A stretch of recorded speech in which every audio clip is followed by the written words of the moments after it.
ariko amakuru yuko Zakariya cyangwa se Bishop Gafaranga yatawe muri yombi yo niyo kuko na gerageje no guhamagara umuvugizi wari murangira Dr. Thierry bivuga ko hajemo no gushwana abantu ntibabimenye bya gushwana kwe hagati ya Yena Sabye ndetse na Chita imibanire yabo yaratangiye kuzama agatotsi kuva nyuma y'igihe gitoya babanye ariko biza guhindura isura ubwo yatangiye no kuzanamo ibintu byo kumukubita ubwo buzima bubamo ariko ibya YouTube barabigabanya yego do kuza ku karubanda kwiyerurutsa ku bantu babanye neza nyamara bitameze neza mu rugo aje kuza gukomera amakuru akavuga ko kugira ibyo yabyihanganiye ndetse buri gihe yahoraga amubwira ko ngazamwica amakuru avuga ko Gafaranga uko yamaraga kumukubita yaramubwiraga ngo isaha yawe ntiragira ati wowe nzakwica yego ubwo rero muri iryo joro niho navuga ko byabaye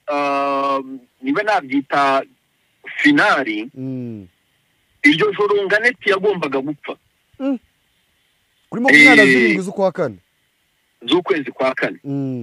kuko mu isaha y'isa sita z'ijoro amakuru avuga yuko yamusanze mu rugo aramubwira ati inzu yabo ni etaje yego ati zamuka hejuru uze nkubwire aramuniga bimara kanya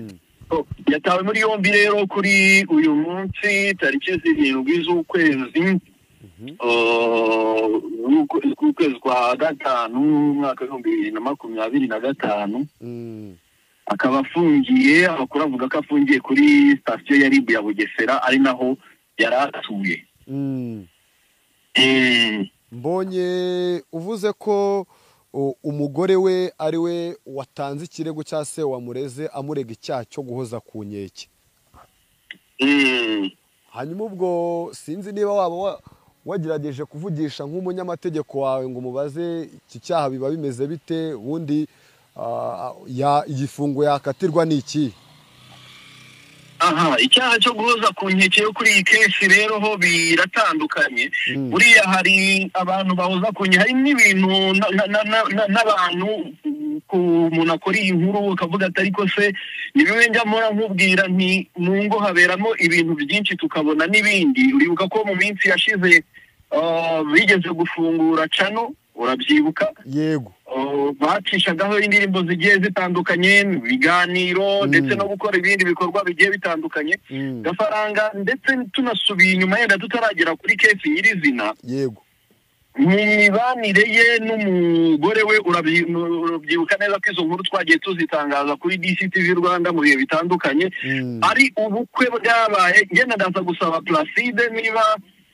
ari kunyumva aze gushaka inkuru twakoze umwaka ushize yavugaga ku bukwe bwa Gafaranga aze kuza kuyishyiraho nyuma y'iki kiganiro abantu baze bahere mu mizi ukuntu babanye murabyuka ko babanye mu buryo ki bwatunguye abantu bamwe na bamwe bati ngira ngo iyo nkuru n'umuntu natukiwe inshuro nyinshi cyane ngo ibyo uvuga ni ibihuha n'ibiki ariko ubukwe buza kuba ubukwe buba mu ibanga rikomeye kugira ngo n'ababyeyi uwitwa Aline Gahongayire niwe waje kuba umubyeyi we kwicara mu mwanya we wagombaga muribuka ko hajemo no gushwana abantu ntibabimenye bya gushwana kwe hagati ya Yena Sabye ndetse na Chita yagombaga kuba MC muri ubwo bukwe biza kurangira basuzuguriye kuri sari Nyamata ndetse banasohorwa nabi cyane bibaya sana icyo gihe baje gushwana nyuma baza kubw'inyungu buri wese yari afite ku wundi abe Sabye na Chita ndetse na Gafaranga baza kubisortinga nk'abantu b'abagabo nyine avuga ati reka turebe dufite inyungu ibindi tubivemo yego ibyo bintu byakomeje kugenda biba babona bafunguye cano barimo barakora ibiganiro ngira ngo baje no kwa Sabye ariko amakuru mfite nuko biriya bintu byose byakorwaga uwitwa Annette Murava yabikoreshwaga ku gahato kugira ngo biyorobetse imbere ya urumva nk'umunyamakuru niba amenye inkuru mba ngomba kugenda ncukumbura yego nyine haba harimo n'ibivugwa hakabamo ibintu byo gukabya ariko nk'umunyamakuru mba ngomba kugenda menye nyirizina byagenze bite imibanire yabo yaratangiye kuzamo agatotsi kuva nyuma y'igihe gitoya babanye kugira ngo n'ibya divorce y'agafaranga twabivuzeho ibyo agomba guha abana twabivuzeho ndetse n'ibiki tuza kuvuga no ku manza yararimo araregwamo imanza zifite aho zishingiye na company yakoreraga yitwa Tom Transfers niba abantu bayibuka yego tuza kugaruka ku nkuru nyinshi zigiye zitandukanye ibyo bibazo rero byose byatangiye kuba uruhuri nigeze kubabwira ko hari n'undi muntu nyuma yaho waje kumwishyuza amafaranga agera muri miliyoni 21 umugore utuye hanze y'u Rwanda biza kuba ngombwa ndetse icyo gihe ko bashyira inzu yabo ya etage umutungo wabo wari uri